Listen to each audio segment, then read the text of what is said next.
এমন মালিক কই পাবা বান্দা, এমন মনিব কই পাইবা,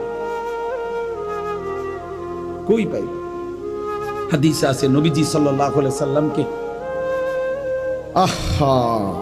আল্লাহ তাআলা বলছে, বন্ধু আমার কোন বান্দা যদি 90 বছর পরেও জীবনের সব গুনাহ ছেড়ে দিয়ে আর করবে না ওয়াদা দিয়ে, 90 বছর বয়সেও যদি রাতের অন্ধকারে কোনোদিন চোখের পানি ফেলে, এক ফোঁটা চোখের পানি ফেলে গুনাহ ছেড়ে দিয়ে আর করবে না ওয়াদা দিয়ে আমার কাছে যদি মাফ চায়, দোস্ত আমি ওয়াদা দিলাম, কসম বন্ধু, আমি এমন 90 বছরের বুড়া তার গুনাহ সব মাফ করব।